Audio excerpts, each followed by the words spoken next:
अस्सलाम वालेकुम, welcome to अल्फ़ी kitchen. कैसे हैं आप सब? उम्मीद करती हूँ सब अच्छे में होंगे और मज़े में होंगे। तो चले आज का वीडियो मैं शुरू करने जा रही हूँ।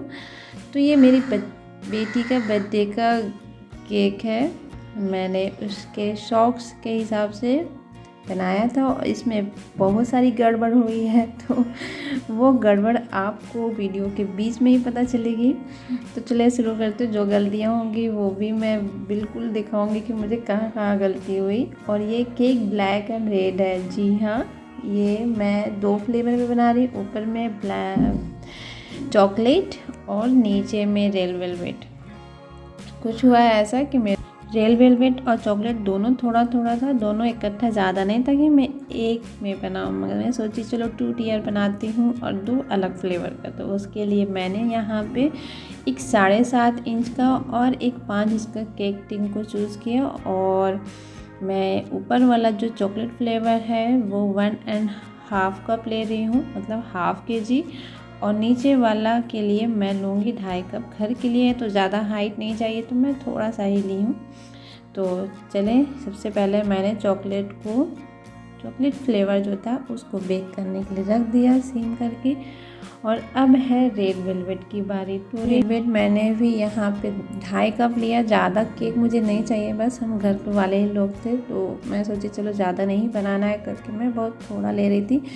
अगर आप 2 टियर में बना रहे हैं तो नीचे में कम से कम 3 कप लें और ऊपर में 2 कप, उससे ना उसका हाइट बहुत अच्छी जाती है। तो चले आज शुरू करते हैं।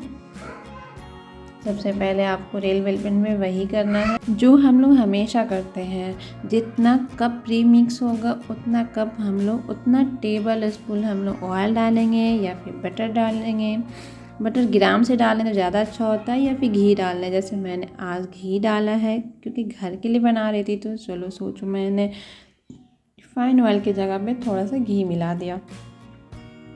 तो रेड वेलवेट ना, इसमें आपको मार्केट में ये जो प्रीमिक्स होता है इसमें कुछ चीज़ वगैरह डाला होता है। जब आप इसको मिक्स करोगे पानी डाल के तो ये लेंदी सा हो जाएगा, बिल्कुल मिक्स नहीं होगा। तो ये देखें मेरा बिल्कुल, मतलब इसमें बहुत ही पानी जाता है। पेशेंस रखना पड़ेगा आपको, धीरे धीरे पानी डालते हुए इसका बैटर रेडी करना होगा। जब आपका बैटर रेडी हो जाएगा तो आपको केक टिन में डाल देना है। और हमेशा मैं आपको बताती हूँ, जब आप बैटर रेडी करने जा रहे हैं तो दूसरी तरफ आप अपना आंच या ओवन में बना रहे हैं तो ओवन को प्री हीट कर लें, या फिर कढ़ाई में बना रहे हैं तो कढ़ाई को भी प्री हीट कर लें। तो मैंने प्री हीट करके रखा था और ये हो गया हमारा बेक। देखिए कितना अच्छा बेक हुआ है। और जब हमारा केक कट हुआ था ना तो ऊपर से ब्लैक नीचे से रेड, बहुत ही प्यारा लग रहा था। तो चले इसके सबसे पहले हम लोग ऊपर वाला लेयर हटा लेंगे, क्योंकि जब आप उसमें मॉइस देंगे, मतलब पानी और चीनी का स्प्रे करेंगे पानी उसको सॉफ्ट करने के लिए, तो इस पे नहीं होगा अच्छा से। तो आप बेहतर है कि उसको हटा लें। और मेरा ज़्यादा हाइट नहीं था तो इसमें मैंने सिर्फ 2 लेयर कट किया। और उसके बाद आपको चॉकलेट वाला भी ठीक इसी तरह उसको भी ऊपर वाला हटा कर और नीचे से 2 लेयर कट कर लेना है। तो मैं यहाँ पे प्रॉपर ऊपर वाला हटा के घर साइड में रख देती हूँ। अगर ऑर्डर का होता है तो मैं कोशिश करती हूँ बीच में कहीं पे डाल दूँ। अगर घर का है तो बच्चे ऐसे ही खा लेते हैं, मुझे बोलने की भी ज़रूरत नहीं पड़ती। तो ये हमारा फ्रोस्टिंग है रेडी। और चले अब हम लोग शुरू करते हैं क्रम कोट कवर करना। जी हाँ, केक को सबसे पहले हम लोग क्रम कोट कवर करके रख देंगे। और जब आप 2 टियर केक बना रहे हैं तो आप नीचे वाला केक जो है वो पहले रेडी करके रखें और ऊपर वाला बाद में कर लें। तो मेरा नीचे का रेड वेलवेट था तो इसीलिए मैं रेड वेलवेट को पहले रेडी कर रही हूँ। और ये मेरा बोर्ड ना बार बार टर्न टेबल से नीचे गिर जाता है, तो मैं इसको स्टिक करने के लिए टेप लगा देती हूँ। इससे वो मेरा टर्न टेबल में स्टिक रहता है और बिल्कुल नहीं हिलता है। अगर आपका भी टर्न टेबल से बार बार नीचे गिरता है या स्लिप करता है कहीं से भी, तो आप इस तरह का आइडिया लगा सकते हैं। ये छोटा सा आइडिया ही है, दिमाग में आया कि चलो इसको कर देते हैं। मैं हमेशा ही कर देती हूँ ताकि ये घसके नहीं। और ये आइडिया पता है, जब आप दूर डिलीवरी भी कर रहे हैं कहीं केक को, तब भी आप नीचे में टेप लगा के कार्ड बॉक्स में रखें, केक बॉक्स में, ताकि वो हिले नहीं बिल्कुल और वो एक जगह रहे और आपका केक अच्छे से पहुँचे। तो ये रहा। पहले आते हैं आइसिंग की तरफ फिर से वापस। तो यहाँ पे मैं चेरी का क्रश डाल रही हूँ। रेड वेलवेट में आप क्रश नहीं भी डालें तो भी चलता है। यहाँ पे बटर क्रीम यूज़ भी कर सकते हैं, मगर मैं यहाँ पे बटर क्रीम नहीं डाल रही हूँ, सिंपल सा व्हिप्ड क्रीम ही यूज़ की हूँ और चेरी का क्रश डाल कर। ये भी बहुत ही टेस्टी लगता है। अगर आपने कभी ट्राई नहीं किया है रेड वेलवेट के साथ तो ज़रूर ट्राई करें। रेड वेलवेट के साथ चेरी का क्रश या चेरी को छोटा छोटा काट के बीच में डाल देना तो वो बहुत ही टेस्टी लगता है जब वो हमारे दांत के नीचे आता है। आपको व्हिप्ड क्रीम डालना है। व्हिप्ड क्रीम में आपका जाएगा रेड वेलवेट एसेंस। जी हाँ, व्हिप्ड क्रीम में एसेंस भी जाता है।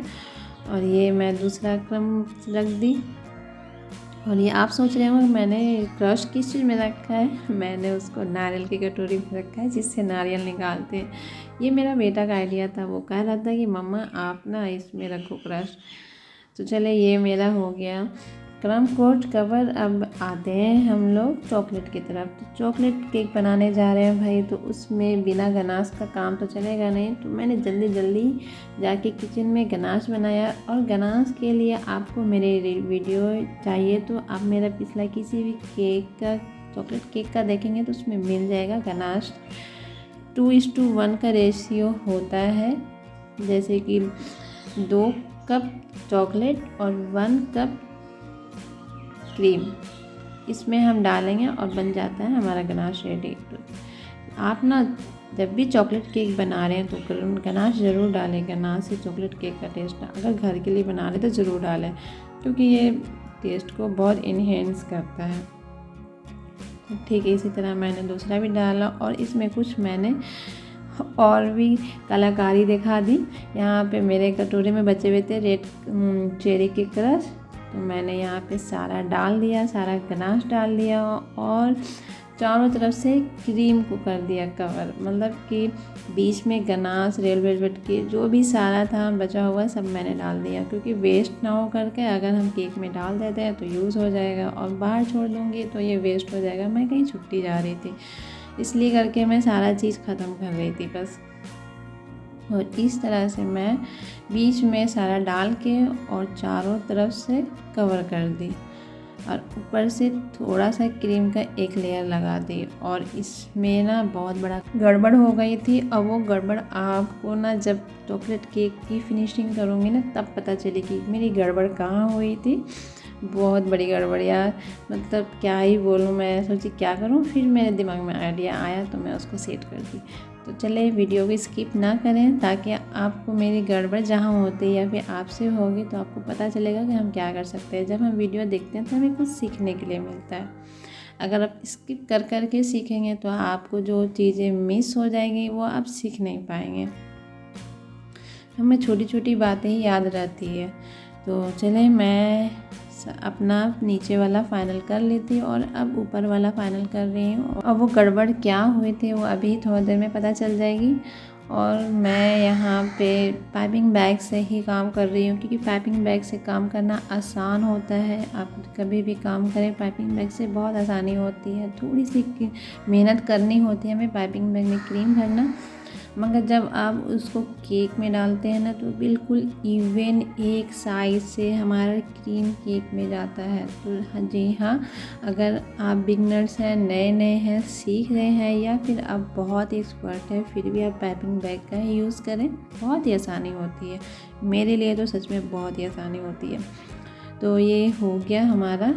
और जब मैं इस पे ना क्रीम फैला दी, क्योंकि हमारा जो भी व्हिप्ड क्रीम है उसमें हमारा एसेंस जाता है जिस फ्लेवर का हम बना रहे हैं केक। जैसे मेरा ऊपर वाला जो केक था चॉकलेट फ्लेवर था, तो चॉकलेट फ्लेवर के लिए हमारा चॉकलेट एसेंस जाएगा केक पे। और मैंने डालना भूल गई थी क्रीम में। जी हाँ, मैं डालना भूल गई थी। तो मैं इस तरह से एसेंस डाल के उस क्रीम में उस एसेंस डालकर उसका फ्लेवर लाना चाह रही थी, किसी तरह इस क्रीम में फ्लेवर आ जाए, क्योंकि क्रीम का एक अलग टेस्ट होता है।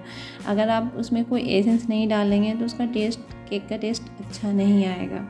तो मैं अपना कुछ समझ में नहीं आया कुछ इस क्या करूं, तो मैंने बस एसेंस 2 बूंद डाला, साइड में पलट नाइफ पे लगाया और कुछ इस तरह से घुमा दिया।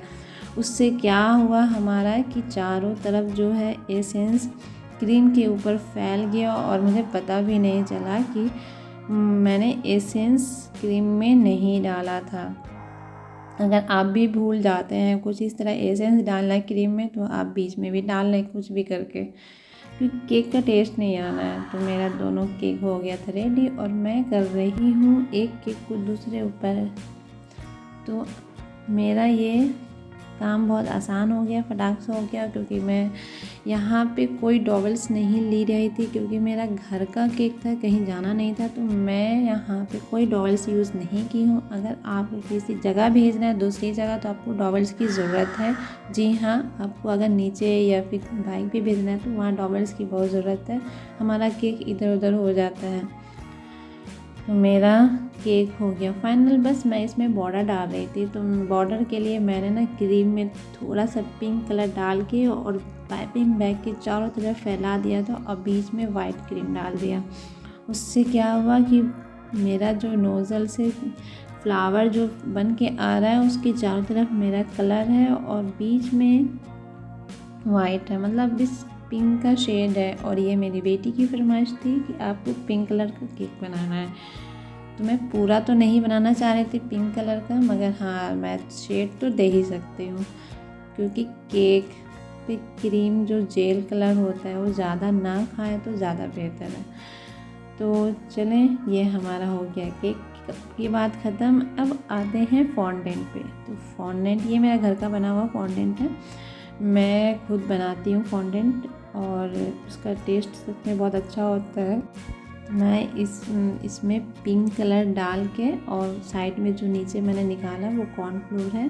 अगर आप कॉर्नफ्लोर नहीं डालेंगे तो आपका हाथ में बहुत स्टिकी होगा, बहुत स्टिकी हो जाता है ये फॉन्डेंट, हम उसमें कलर नहीं मिला पाते हैं। कॉर्नफ्लोर लेना ज़रूरी है, नहीं तो वो हमारा वो बहुत स्टिकी होता है। और इस तरह से मैंने बेल लिया और बहुत सारे बटरफ्लाई निकाले। मेरे पास बटरफ्लाई कटर और नाम के जितने भी हैं मैंने सारे निकाल लिए और मेरा हो गया ऑलमोस्ट फाइनल। मेरा ये फाइनल ही था। फॉन्डेंट में जो भी टॉपर्स होते हैं वो बाद में जाते हैं, आपको पता है, वो पहले नहीं डालते, नहीं तो वो केक की क्रीम जो है ना वो फ्रीज में जाके वो मेल्ट होने लगता है। जब आप उसको केक कट करने जा रहे हैं तभी आप डालें, वो बना के आप रख लें सिलिकॉन मैट पे और उसको बाद में स्टिक कर दें। उससे क्या होगा, हमारा जो फॉन्डेंट है ना बिल्कुल मेल्ट नहीं होगा, वो हवा से ड्राई हो जाएगा और उसके बाद हम उसको बहुत ही मतलब अच्छा दिखता है जब वो आप लास्ट में यूज़ करते हैं, लास्ट में टॉपर्स डालते हैं। अगर आप उसी टाइम डाल देते हैं और फ्रीज में रख देते हैं तो आपका फॉन्डेंट ख़राब ही हो जाना है। और उसका पता है फॉन्डेंट का जो कलर है वो केक पे चला जाता है, बिल्कुल मतलब अच्छा इफ़ेक्ट नहीं आता। तुम्हारा अच्छा इफ़ेक्ट के साथ हम अच्छा काम करना चाहते हैं तो ठीक उसी तरह मैंने यहाँ पे हर चीज़ जो भी टॉपर्स थे फॉन्डेंट थे मैंने लास्ट में लगाए और कुछ डस्ट से मैंने यहाँ पे डस्टर कर दिए और हमारा केक हो गया रेडी कुछ इस तरह। आप ज़रूर बताना कैसा बना।